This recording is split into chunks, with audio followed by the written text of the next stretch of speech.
Welcome to ई ज्ञान। चलिए आज हम लोग सुपर पोजिशन थ्योरम पर एक एग्जांपल और सॉल्व करके देखते हैं। इसके पिछले वीडियोस में भी हम लोगों ने एक एग्जांपल सॉल्व किया था और उसके पिछले वीडियो में मैंने सुपर पोजिशन थ्योरम का स्टेटमेंट और उसके न्यूमेरिकल को सॉल्व करने में अप्लाई होने वाली सारी स्टेप्स को पूरा डिटेल में एक्सप्लेन किया था। तो आप लोग चाहें तो उन वीडियोज़ को भी रेफर कर सकते हैं ताकि ये वाला जो एग्जाम्पल जब हम सॉल्व करें तो वो आप लोगों को बड़े आराम से समझ में आ जाए। तो चलिए हम लोग स्टार्ट करते हैं। यहाँ पर क्वेश्चन क्या दिया हुआ है कि find current in different registers. तो ये हमारा एक सर्किट डायग्राम है, इसके अलग अलग रेजिस्टेंसेज में हमको करंट फाइंड करना है। तो देखिए 1, 2 और 3 रेजिस्टेंसेज हैं और इसमें 2 सोर्सेज हैं। हमको इन तीनों रेजिस्टेंसेज में करंट फाइंड करना है। सोर्स जो है वो टोटल 2 दिए गए हैं। तो सबसे पहले अपन लोग क्या करते हैं कि इन तीनों पॉइंट का हम लोग इसमें नॉमेनक्लेचर कर लेते हैं। तो मैं इस पॉइंट को ए नाम दे दिया है मैंने। ये दोनों सेम पोटेंशियल पर पॉइंट है तो इस पूरे को मैंने बी नाम दे दिया है। ये पूरा सेम पोटेंशियल पर है तो इसको अपन ने सी नाम दे दिया है।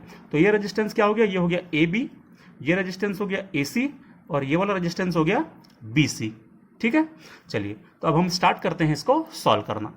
सबसे पहले हमारा जो स्टेप रहता है, सबसे पहला पॉइंट जो रहता है वो रहता है कि हम फाइंड करें कि इस पूरे सर्किट में कितने सोर्सेज हैं। तो हम देख रहे हैं कि सर्किट में 2 सोर्सेज हैं, मतलब number of sources is equal to 2। तो इसका मतलब है कि जब हम सुपर पोजिशन थ्योरम का यूज करेंगे तो हमारा जो क्वेश्चन सॉल्व होगा वो 2 स्टेप में सॉल्व होगा।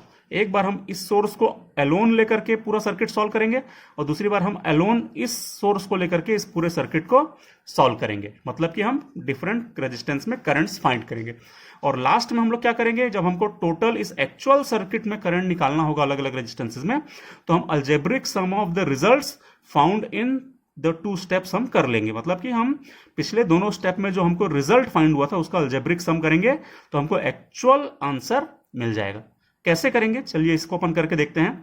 तो सबसे पहले हमको क्या करना रहेगा, हमको कोई भी एक सोर्स को पहले लेना पड़ेगा और दूसरे सोर्स को हमको ऑफ करना पड़ेगा। दूसरी बार में हम दूसरे सोर्स को लेंगे, पहले सोर्स को ऑफ करेंगे। तो पहले अपन क्या करें, पहले स्टेप में हम इस 2 एम्पियर को कंसीडर करते हैं, इसको इसके इंटरनल रेजिस्टेंस से रिप्लेस करेंगे। तो देखिए हमने वही काम किया है, considering 2 ampere current source alone. और जो बचे हुए जितने सोर्सेज हैं तो बचेंगे कितना, एक सोर्स बचेगा। इस सोर्स को हम उसके इंटरनल रेजिस्टेंस से रिप्लेस करेंगे।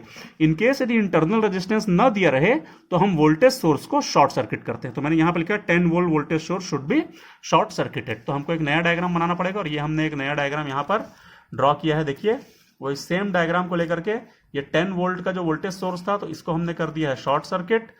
ये 10 ओम, ये 10 ओम, ये 5 एम्पियर, ये 5 ओम, 5 ओम, 5 ओम और ये 2 एम्पियर का सोर्स, तो ये 2 एम्पियर का सोर्स। अब हम क्या करेंगे कि हमारा जो क्वेश्चन था वो ये था कि अलग अलग रेजिस्टेंसेस में करंट फाइंड कीजिए। तो अब हम सिर्फ इस सोर्स को अलोन लेकर के बाकी सारे सोर्सेस को हटा करके अलग अलग रेजिस्टेंसेस में करंट फाइंड करेंगे। तो ये वाला जो हमारा पॉइंट था इसको हमने बी नाम दिया था, इस पॉइंट को हमने सी नाम दिया था और इसको अपन ने ए नाम दिया था। तो चलिए अपन इसमें करंट फाइंड करते हैं। ठीक है, तो हमको इस डायग्राम को जब अपन ध्यान से देखते हैं तो एक बहुत इंपॉर्टेंट चीज हमको दिखाई देती है, वो ये है कि ये 10 ओम का रेजिस्टेंस और ये शॉर्ट सर्किट आपस में पैरेलल में है। दिख रहा है आपको, ये 10 ओम के रेजिस्टेंस के पैरेलल में ये शॉर्ट सर्किट है। और हमको पता है कि जब भी किसी भी रेजिस्टेंस के पैरेलल में यदि कोई शॉर्ट सर्किट होता है तो उसका इक्विवेलेंट शॉर्ट सर्किट ही आता है। मतलब हमको इस रेजिस्टेंस को नेग्लेक्ट करना पड़ता है। या दूसरे तरीके से समझें तो हम जानते हैं कि शॉर्ट सर्किट का जो रेजिस्टेंस होता है वो 0 ओम होता है।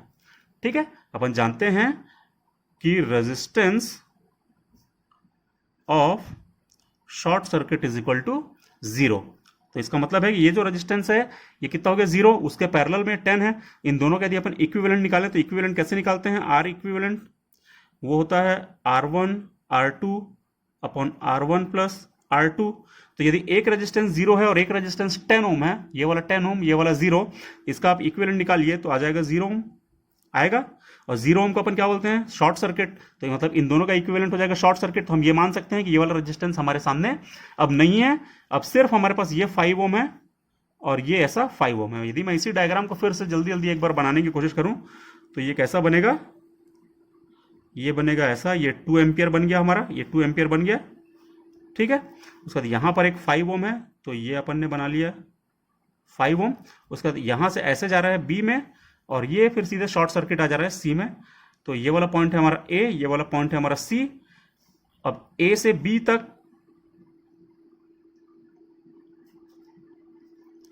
एक हमारा, क्योंकि यदि ये शॉर्ट सर्किट हो जाएगा तो बी और सी पॉइंट सेम हो जाएंगे, तो ये हो जाएगा बी हमारा और ये भी हो जाएगा 5 ओम। देखिए ये 2 एम्पियर बना दिया, ये 5 ओम बना दिया मैंने सबसे पहले, उसके बाद ये वाला 5 ओम बनाया यहाँ पर, और ये वाला 5 ओम जा रहा है बी पर, और वही सेम पॉइंट आ रहा है सी पर, क्योंकि ये तो हो गया शॉर्ट सर्किट, तो हमको इसको बनाने की जरूरत नहीं है, तो ये हो गया पूरा शॉर्ट सर्किट। ठीक है, बी और सी के बीच में ये शॉर्ट सर्किट, ये शॉर्ट सर्किट दिख रहा है बी और सी के बीच में, बी और सी जो है वो शॉर्ट सर्किट हो गया, तो ये बी और सी हमने शॉर्ट सर्किट बना दिया। अब ये हमारा रिजल्टेंट डायग्राम बचा। ठीक है, अब हमको सारे रेजिस्टेंस में करंट फाइंड करना है। कैसे करेंगे, तो देखिए सबसे पहले ये 2 एम्पियर जा रहा है, वो यहाँ तक 2 एम्पियर ही जाएगा, उसके बाद वो कुछ करंट यहाँ जाएगा, कुछ करंट यहाँ जाएगा, चूंकि दोनों रेजिस्टेंसेज इक्वल हैं तो हाफ करंट यहाँ जाएगा, हाफ करंट यहाँ जाएगा, मतलब यहाँ से जाने वाला करंट भी हो जाएगा 1 एम्पियर, और यहाँ से जाने वाला करंट भी हो जाएगा 1 एम्पियर। ठीक है, तो ये दोनों करंट कितने कितने हो जाएंगे, 1 एम्पियर। तो इसका मतलब है अपन लिख सकते हैं IAC is equal to 1 ampere, लिख सकते हैं। ये ए से सी के बीच में 1 एम्पियर जा रहा है, यहां से जाएगा तो यहां चला जाएगा 1 एम्पियर ऐसा, और नीचे की तरफ भी आएगा 1 एम्पियर। 2 एम्पियर यहां से यहां तक जा रहा है, 2 एम्पियर आधा इधर चला जाएगा, आधा इधर चला जाएगा, क्योंकि ये तो है ही नहीं, अब ये शॉर्ट सर्किट हो गया। ठीक है, तो यहां से जाएगा ऐसा 1, और यहां से ऐसा चला जाएगा पूरा का पूरा 1 एम्पियर, क्योंकि ये शॉर्ट सर्किट है, मतलब यहाँ पे कोई रेजिस्टेंस है तो इसलिए यहाँ पर कोई करंट नहीं जाएगा, सारा का सारा करंट लोएस्ट रेजिस्टेंस के पाथ को फॉलो करेगा और यहाँ से निकल जाएगा। ठीक है, तो यहाँ से जाएगा 1 एम्पियर और यहाँ से जाएगा 0 एम्पियर, तो इसका मतलब है IBC हो जाएगा 0 एम्पियर, और IAC कितना हो जाएगा, वो भी 1 एम्पियर, और IAB कितना हो जाएगा, वो भी 1 एम्पियर।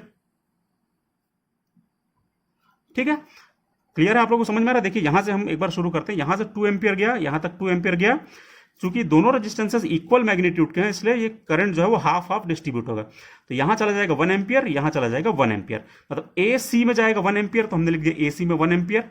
उसके बाद AB में 1 एम्पियर, देखिए A है, ये पूरा पॉइंट A है, तो AB में 1 एम्पियर, तो मैंने लिख दिया AB में 1 एम्पियर। फिर ये दोनों यहां पहुंचेंगे, ये 1 और ये दोनों मिलकर फिर 2 हो जाएंगे। इसी को जब हम इस डायग्राम में ट्रांसफर करते हैं तो कैसे ट्रांसफर होगा, AC में 1, तो ये AC में 1 एम्पियर बना दिया, A से B में 1, तो ये A से B में अपन ने 1 फ्लो करा दिया, यहां तक जाएगा 1 एम्पियर। अब यहां भी जा सकता है, यहां भी जा सकता है आप कहेंगे, लेकिन यहां नहीं जाएगा, सारा का सारा करंट यहां जाएगा, क्योंकि करंट जो है वो लोएस्ट रेजिस्टेंस के पाथ को फॉलो करता है। यदि यहां उसको 0 रेजिस्टेंस मिलेगा तो सारा का सारा करंट यहीं से जाएगा। आप चाहो तो करंट डिवीजन के रूल को भी फॉलो कर सकते हो, करंट डिवीजन रूल हमने इसके पहले भी कई बार पढ़ा हुआ है। करंट डिवीजन के रूल को भी फॉलो करोगे तो भी आप देखोगे कि यहां से जाने वाला करंट 0 रहेगा, मतलब BC का जो करंट रहेगा वो 0 रहेगा। तो हमने ये लिख दिया IBC इज इक्वल टू 0, तो ये हमको पहले स्टेप में मिल गया है, तो हम इसको लिख देंगे IAB dash, IBC dash, IAB dash अपन ने नाम दे दिया। ठीक है, तो ये हमको तीनों करंट मिल गए। अब हम क्या करेंगे, हमारा एक सोर्स के कारण तो करंट फाइंड होगा, अब हम क्या करेंगे, हम दूसरा सोर्स लेंगे। हमारे इस डायग्राम में इस करंट के कारण तो हमने निकाल लिया जो जो निकालना था, अब हम ये वाला सोर्स लेंगे, तो इस सोर्स को हम हटाएंगे। तो अब क्या करना है अपने को, considering only 10 volt voltage source alone, अकेले हमको ये वाला लेना है। तो चलिए अपन वही करते हैं, तो हमने वही काम किया है। देखिए considering 10 volt voltage source alone, तो जो दूसरा सोर्स था ये करंट सोर्स, उसको क्या करेंगे, इस करंट सोर्स को उसके इंटरनल रेजिस्टेंस से रिप्लेस करेंगे। चूंकि इंटरनल रेजिस्टेंस क्वेश्चन में नहीं दिया है, तो करंट सोर्स को हम क्या करते हैं, उसको ओपन सर्किट करते हैं। तो हम क्या लिखा है, current source should be open circuited, इसलिए करंट सोर्स को हम ओपन कर देंगे। तो ये देखिए, ये मैंने नया डायग्राम बनाया है, ये जहां पर करंट सोर्स था उसको हमने ओपन छोड़ दिया है। बाकी सेम डायग्राम, ये 5 ओम, ये वाला 5, ये 5 हो गया, ये वाला 10, ये 10 हो गया, और यहां पर एक पैरेलल में जो वोल्टेज सोर्स लगा था तो ये 10 वोल्ट वोल्टेज सोर्स हो गया। नाम क्या क्या थे, तो ये A था, ये वाला B था, ये वाला C था। चलिए अब हम अलग अलग रेजिस्टेंसेस में करंट निकालें, मतलब AC में, AB में और BC में हमको करंट निकालना है। तो कैसे निकलेगा, देखिए बहुत सिंपल है। ये 10 वोल्ट है, ये यहां से ऐसे करके अपना करंट फ्लो कराएगा, ये ऐसे करंट फ्लो कराएगा, कुछ करंट यहां से जाएगा और कुछ करंट जो वो यहां से जाएगा, ऐसा। अब हमको इस पर्टिकुलर डायग्राम के लिए दिख रहा है कि ये दोनों रेजिस्टेंसेस जो है वो आपस में सीरीज में आ गए हैं। इन दोनों का सीरीज कनेक्शन क्या होगा, 10 ओम हो जाएगा। तो ये हमारा डायग्राम बन जाएगा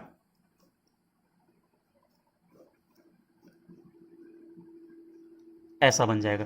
ये हो गया हमारा 10 वोल्ट का सोर्स, ये वाला पॉइंट B, ये वाला पॉइंट C, और A पॉइंट इसके बीच में कहीं पर है। ये 5 और 5 प्लस 10, और ये तो पहले से 10 था, और ये 10 वोल्ट। अब हम बहुत सिंपल तरीके से, बहुत आसानी से बता सकते हैं कि 10 वोल्ट के पैरेलल में 10 ओम लगा है, तो यहां से ऑब्वियसली 1 एम्पियर का करंट जाएगा, और इस 10 ओम के पैरेलल में ये वाला लगा है, तो यहां से भी 1 एम्पियर का करंट जाएगा। तो 10 divided by 10 is equal to 1, ये 10 divided by 10 is equal to 1, ऐसा भी निकाल सकते हैं, या आप चाहें तो ऐसा भी निकाल सकते हैं कि इस 10 और 10 का पैरेलल कितना होगा, तो 10 ohm multiplied by 10 ohm divided by 10 plus 10, इससे निकलेगा पैरेलल, और ये निकल आएगा हमारा 5 ओम। तो इस पूरे का पैरेलल कितना आ गया 5 ओम। तो 5 ओम रेजिस्टेंस है और 10 वोल्ट का सोर्स है, तो करंट हो जाएगा 10 डिवाइडेड बाय 5, मतलब कि 2 एम्पियर। तो यहां से जाने वाला करंट हो जाएगा 2 एम्पियर। ठीक है, ये करंट यहां से 2 एम्पियर जाएगा, यहां तक 2 एम्पियर रहेगा, फिर ये दो पार्ट में डिवाइड होगा, क्योंकि दोनों रेजिस्टेंसेस इक्वल हैं, ये भी 10 है ये भी 10 है, तो ये करंट हाफ हाफ हो जाएगा। तो 2 एम्पियर का हाफ हो जाएगा 1 ओम 1 एम्पियर, और इस ब्रांच से भी 1 एम्पियर, तो यहां से भी 1 जाएगा, यहां से भी 1 एम्पियर जाएगा। क्लियर है? आई होप आप लोगों को समझ में आ गया होगा, और बहुत आराम से आप इसको बना सकते हैं, कोई दिक्कत नहीं होगी। आप नोडल भी लगा सकते हो इसको सॉल्व करने के लिए। नोडल लगाओगे तो फिर दिक्कत आएगी कि यहाँ पे सुपर नोड हो जाएगा ना, इसलिए नोडल छोड़ देना। यहाँ पर आप केवीएल लगा सकते हो, मैश एनालिसिस लगा सकते हो, या सिंपल सीरीज पैरेलल कनेक्शन कर सकते हो। ठीक है, सीरीज पैरेलल कनेक्शन करके भी निकालोगे तो टोटल रेजिस्टेंस 5 आएगा, तो टोटल करंट 2 आएगा, ये 2 हाफ हाफ डिवाइड होगा तो 1 1 हो जाएगा। इस प्रकार से 1 और 1 इसमें से जाएगा। तो देखिए बी सी से कितना जा रहा है 1 एम्पियर, तो हम लिख सकते हैं I B C is equal to 1 ampere. और इसको सॉल्व करने के लिए हम वापस इस डायग्राम में पहुंचे, तो देखिए यहां से जा रहा है 2 एम्पियर, ये दिख रहा है हमको, इस वोल्टेज सोर्स से बाहर निकल रहा है 2 एम्पियर, ये अपन ने बना दिया 2 एम्पियर। उसके बाद यहां आते ही वो दो पार्ट में डिवाइड हो जा रहा है, 1 इधर से 1 इधर से, तो यहां से जाएगा 1 एम्पियर और यहां से भी जाएगा 1 एम्पियर। तो मतलब यहां से जाएगा 1 एम्पियर, किससे बी ए से जाएगा 1 एम्पियर, तो अपन लिख दें I B A is equal to 1 ampere. ठीक है, ये बी से ए की तरफ आ रहा है 1 एम्पियर, और ए से सी की तरफ आएगा 1 एम्पियर, क्योंकि यही 1 जो है वो सीधे सीधे यहां जाएगा सीरीज होने के कारण। तो आई ए सी भी हो जाएगा 1 एम्पियर। ठीक है, तो हमको तीनों करंट मिल गए, आई बी सी, आई बी ए और आई ए सी, तीनों कितने निकल गए 1 1 1 एम्पियर आ गया है। ठीक है, तो इस प्रकार से इस स्टेप में भी हमको तीनों करंट फाइंड हो गया। तो हमने जब दूसरे स्टेप पे फाइंड किया तो हम इसको नाम दे देंगे I B C double dash, I B A double dash और I A C double dash, हमने इसको नाम दे दिया। अब हमने एक्चुअल में क्या किया, हमने लिया था सिर्फ 10 वोल्ट के वोल्टेज सोर्स को, तब ये तीनों करंट आए हैं।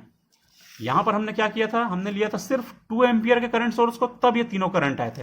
लेकिन एक्चुअल सर्किट में तो ये दोनों एक साथ है ना, ये अकेला है ऐसा बात नहीं है, ये अकेला है ये भी नहीं है, ये दोनों साथ में है। और हमने जो रिजल्ट अभी निकाले हैं 2 बार, तो एक बार निकाला है हमने सिर्फ इसको एलोन लेकर के, और एक बार निकाला है सिर्फ इसको एलोन लेकर के। तो हमको क्या करना पड़ेगा लास्ट में, जब हमको एक्चुअल करंट चाहिए है, तो हम क्या करेंगे, अलजेब्रिक सम करेंगे ऑफ 2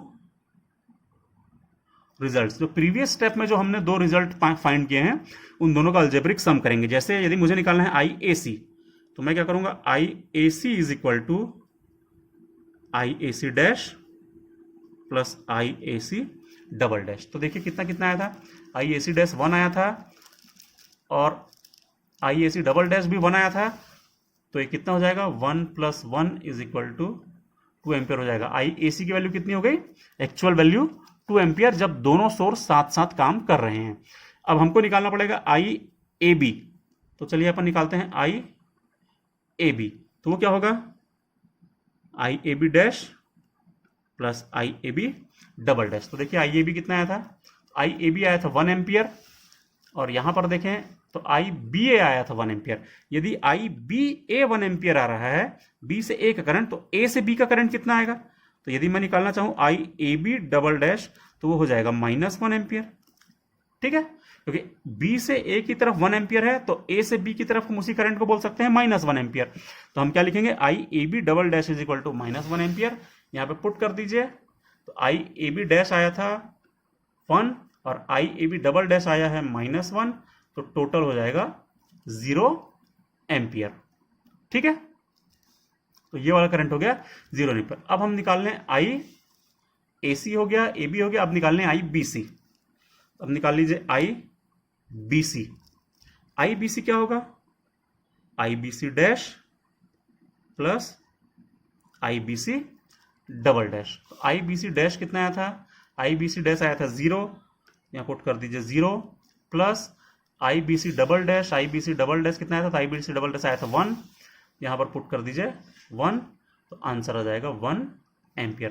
तो इस प्रकार से ये हो गए हमारे तीनों एक्चुअल आंसर। जब दोनों सोर्सेस साथ में कनेक्टेड हो, तब इस प्रकार से हम आंसर निकाल सकते हैं। तो बहुत सिंपल है मेथड, बहुत ज़्यादा मुश्किल नहीं है, आप लोग एक बार ध्यान से देखेंगे तो एक बार हमको सिर्फ इस सोर्स को कंसिडर करके सारे करंट निकालना है, दूसरी बार में सिर्फ इसको कंसिडर करके सारे करंट्स निकालना है, और लास्ट में हमको क्या करना है कि दोनों में जो रिजल्ट आए थे उन दोनों को अलजेब्रिकली ऐड कर देना है। तो अलजेब्रिकली ऐड करने से ये आंसर आ जाता है। ठीक है, थैंक यू।